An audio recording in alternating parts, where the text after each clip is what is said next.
घर की औरत पार्ट 2। मीना याद है ना आपको, जिसके ससुराल में ससुर और पति कैसे उसका और उसकी सास का अपमान किया करते थे। वैसे तो मीना को नौकरी की इजाजत मिल गई थी, लेकिन मीना, ये क्या है? खाना अभी तक नहीं बना। कब से मैं यहाँ बैठा हूँ कि नाश्ता कर लूँ। बस 2 मिनट, वो ऑफिस की एक ईमेल करनी है। तभी ससुर जी आ जाते हैं। मैंने कहता था, जिस दिन ये फीमेल ईमेल करने लगेगी घर नहीं चलने वाला।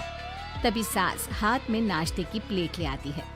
ये लो, सभी उपमा खाओ। गर्मा गर्म स्वादिष्ट उपमा देखकर, वाह माँ जी, 2 मिनट में ये कमाल, क्या बात है। वो आता है ना रेडी टू ईट वाला पैकेट, वही बनाया है। स्वाद बता बहू कैसा है। कल तक जो बीवी पति के नाम से ही कांपती थी, बहू के आ जाने के बाद कैसे उड़ रही है, ये देखकर ससुर जी को आ जाता है गुस्सा। हाँ, पैसे तो पेड़ पर उगते हैं ना, या तेरा बाप दे जा रहा है जो बैठे बैठे पैसे खर्च कर रही है। अरे जरा शरीर चला लिया कर, वरना पता है ना जब मेरा हाथ पड़ेगा तो कैसे काम करती है तू। बहू बेटे के सामने खुद का अपमान सास बर्दाश्त नहीं कर पाती और रोती हुई कमरे में चली जाती है। क्या पापा, क्या जरूरत थी माँ से ऐसे बात करने की? सुबह से कुछ नहीं खाया है, अब जब खाना आया तो रुला दिया आपने। चलिए देखते हैं माँ कहाँ गई। मेरी जूती भी ना जाए उस पागल औरत को देखने। अरे क्या गलत काम मैंने? बस यही ना कि भाई पैसे बचाओ। अरे कमाने बाहर निकले ना, तब पता चले कि कैसे हड्डी गल जाती है। बात तो सही कह रहे हैं पिताजी, माँ को तो बस पैसे उड़ाना आता है। अरे पर माँ ने तो सबके लिए नाश्ता ही बनाया था ना, कौन सा खुद के लिए गहने खरीदे थे। खैर, बहू समझ जाती है कि सारा मामला कमाई का ही है, क्योंकि सास कुछ करती नहीं, कुछ कमाती नहीं, तो ससुर जी उन पर हावी रहते हैं। फिर क्या था, अब थी बारी बहू की। माँ जी, दरवाजा खोलिए, देखिए मैं उपमा लेकर आई हूँ, गर्मा गर्म खा लेते हैं। सास कमरा खोल देती है।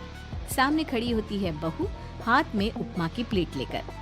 बहू सास की सूजी आंख देखकर समझ जाती है कि मामला गड़बड़ है। वो बात पलटते हुए कहती है, माँ जी वो आपकी काली साड़ी पर काला ब्लाउज है ना, वो प्लीज मुझे दीजिए। मुझे कल ना काली साड़ी पहनी, लेकिन कोई ब्लाउज ही नहीं है। सास बहू की बात में अपना गम भूल जाती है। हाँ बहू, क्यों नहीं, वो तो मैंने अपने हाथों से डिजाइन किया था। चल अभी निकाल कर देती हूँ तुझे।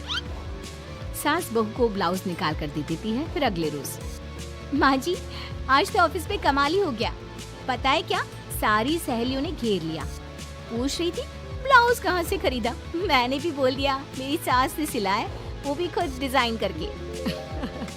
ये तो वही बात हो गई कि झोला छाप डॉक्टर की दवाई काम कर गई। अरे बहू, ये तो बस ऐसे ही बना दिया था। लेकिन माँ जी आपको पता है, ये देखिए 2 लोगों ने तो मुझे कपड़ा भी दे दिया और नाम भी, सेम टू सेम डिजाइन का ब्लाउज बना दो, और बदले में ये 2000 रुपए। हाथ में 2000 देखकर सास की तो आंखें फटी की फटी रह जाती है। अरे बहू, ये तो कमाल ही कर दिया। ये काम तो मैं कल तेरे ऑफिस जाने से पहले ही खत्म कर दूंगी। सच्ची माँ जी, कैसे, इतनी जल्दी? अरे बहू, वो बस नाप है ना, उसी के आकार का काट काट कर डिजाइन ही तो देना है। ये तो मेरे बाएं हाथ का खेल है। अगले रोज बहू ऑफिस जाती है और फिर शाम को 2 ब्लाउज ले आती है। अरे बहू, क्या बात है, लेकिन इसकी डिजाइन। बहू फोन में सास को डिजाइन दिखाती है। अरे ये तो बच्चों वाला डिजाइन है, रुक अभी थोड़ी देर में ही दे देती हूँ। सास बहू को कपड़े सिल कर देती और बहू सास को रुपए। फिर एक रोज, माँ जी ये लीजिए कपड़े, लेकिन इसकी सिलाई मैंने ज्यादा ली है, वो क्या है ना हैवी काम है, तो मेहनत ज्यादा लगेगी ना आपको। अरे रहने देती बहू, मैंने कौन सी बुटीक खोली है। बहू को सास की बात में दम लगता है और वो कुछ सोचती हुई निकल जाती है। वो कमरे में बैठी होती है कि उसके ससुर की जोर जोर से चिल्लाने की आवाज आती है। फिर फिजूल खर्ची। अरे तुम्हारे जैसी बेकार नाकाम काज करने वाली औरत कब पैसे की कीमत समझेगी? क्या जरूरत थी ये मशीन खरीदने की? अरे वो मैंने EMI में ली है, आपको पता है ना कपड़े सिलने का कितना शौक है मुझे। हाँ तो क्या दर्जी बनोगी? लोगों को पकड़ पकड़ कर नाप लोगी? अरे कुछ तो शर्म करो। तभी बहू आ जाती है, उसके हाथ में चाबी होती है। माँ जी ये चाबी, मैंने चौराहे में आपके लिए बुटीक खोला है। पैसा लोन से लिया है तो काम करके आप चुका देना। और हाँ माँ जी, कल उद्घाटन है तो 11 बजे दुकान में पहुंच जाना। पूजा में आपको ही बैठना है। ये सुनकर ससुर जी आग बुबला हो जाते हैं। कहीं नहीं जाएगी ये। इस घर की औरतें बाहर नहीं निकलती। तू तो इंजीनियर है इसलिए तुझे इजाजत दे दी, लेकिन ये तेरी सास 4 अक्षर नहीं आते इसको। अरे रहने दे, क्यों पैसा बर्बाद करवा रही है। सास को डांटने की आदत ससुर जी को जो लग चुकी थी। सास बहू की ओर देखती है। तो माँ जी, कल वक्त से तैयार रहना। ससुर जी, आप ही तो माँ जी को कहते थे ना उन्हें पैसे की कदर नहीं है, तो अब वो खुद ही कमाने जा रही हैं। अरे और क्या पापा, देखिए मीना ने कितना अच्छा बुटीक खुला है माँ के लिए। अरे रहने दो, ये कुछ नहीं कर पाएगी, गवार कहीं। ससुर की रजामंदी ना होने के बाद भी सास काम करती है, लेकिन ससुर भी ससुर होता है। एक रोज सास देर से घर आती है। कहाँ घूम रही थी? ये कोई वक्त है घर आने का? घर का ठेका क्या आप मर्द लेंगे? अब लगोगी रसोई में, क्योंकि तुम्हारी बहू रानी भी नहीं आई अभी तक। पापा आज बाहर से ही मंगवा लेते हैं। आज बहुत ज्यादा काम था। किसी की शादी का पूरा कपड़ा सिलना था। कल उन लोगों की ट्रेन थी, खुद बैठकर काम करवा कर गए हैं। बहू, ये पैसे हैं आज के गल्ले के, जरा संभाल ले। ससुर देख रहा होता है कि कैसे कल तक जिस औरत को वो बुरा भला कहकर डरा कर रखता था, वो आज उससे ज्यादा कमा रही है। देखते हैं कितना दिन कमाती है। ससुर अब रोज कोई ना कोई ऐसा काम करता जिससे सास का काम बंद हो जाए। फिर एक दिन, हे भगवान, 10 बज गया, बुटीक खोलने का वक्त हो गया है, लेकिन ये मेरी साड़ी, इस पर ये क्या गिर गया? पता नहीं किसने क्या डाल दिया, अब क्या करूं? सास दोबारा अलमारी से दूसरी साड़ी निकालती है, फिर उसे प्रेस करती है और किसी तरह बुटीक पहुंचती है, जहां पहले से ही कस्टमर खड़े होते हैं। अरे क्या हो गया? लगता है काम चल गया तो मैडम के भाव बढ़ गए।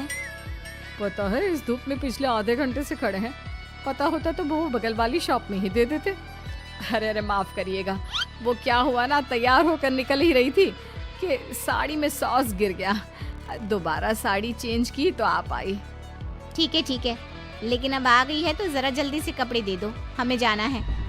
सास को कस्टमर की बात बुरी लगती है, लेकिन क्या करती, वो जल्दी से सभी को सारा सामान देकर विदा करती है। सारा दिन काम करती है। वो निकल ही रही थी कि एक कस्टमर आती है। जी, वो मेरी साड़ी है ना शादी की, उसका लहंगा बनवाना है। हाँ हाँ, क्यों नहीं, बनवा लो।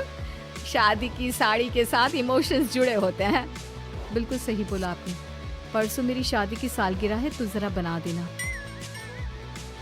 अरे नहीं, इतनी जल्दी कहाँ तैयार होता है शादी का लहंगा? कम से कम 4 दिन तो। देखिए, आप 2 दिनों में जितना कमाती है ना, वो मैं आपको 1 दिन में दे दूंगी। बस मेरी ये शादी की साड़ी का लहंगा बना दीजिए। सास को भी अब पैसे की लालच आ जाती है। वो सोचती है कि वैसे भी कोई अर्जेंट काम नहीं है तो वो मैनेज कर लेगी। अब ठीक है, नाप दे दीजिए। औरत नाप देकर वहाँ से चली जाती है।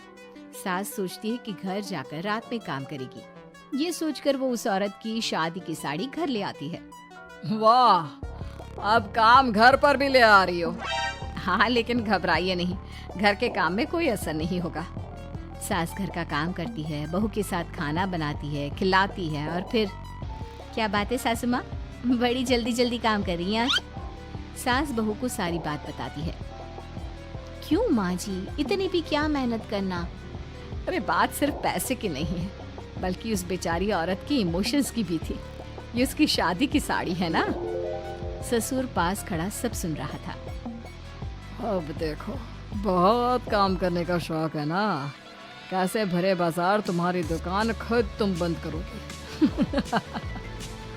जब सास पूरी रात काम करके सुबह लेटती है, मौका देखकर ससुर कैंची से साड़ी को काट देता है। अगली सुबह, चलो, कल आधा लहंगा सिला था, आज पूरा करके शाम को ही उसे उसका लहंगा सौंप दूंगी। लेकिन ये क्या, सास जैसे ही लहंगा उठाती है, लहंगा तो फटा होता है। वहीं ससुर छुपकर सास को देख रहा था। हाय रे, ये किसने किया? ससुर छुपकर हंस रहा था। बहू देख लेती है और ससुर के पास जाती है। पिताजी, आपसे ऐसी छोटी हरकत की उम्मीद नहीं थी। अब खुद ही दुकान बंद करेगी। ससुर वहाँ से चला जाता है। सास भी वहाँ आ जाती है। वो समझ जाती है कि उसके पति ने ही साड़ी पर कैंची चलाई है। लेकिन फिर शाम को, जी वो मेरा लहंगा तैयार हो गया? हाँ जी, मैं तो कहती हूँ कि आप एक बार लहंगा पहन कर भी देख ले। औरत लहंगा पहन कर आती है और खूब खुश हो जाती है। अरे ये लहंगा है ना अंकल जी कमाल का, आंटी जी ने बनाया है, बिल्कुल लेटेस्ट डिजाइन। औरत सास को ढेर सारे पैसे देकर चली जाती है। लेकिन मैंने तो ये औरतों का फैशन है, कहीं से सिल दो या कहीं से काट दो, फैशन ही होता है। चलिए शाम का खाना मेरी तरफ से, आज आपका जन्मदिन है ना, रिटर्न गिफ्ट तो बनता ही है।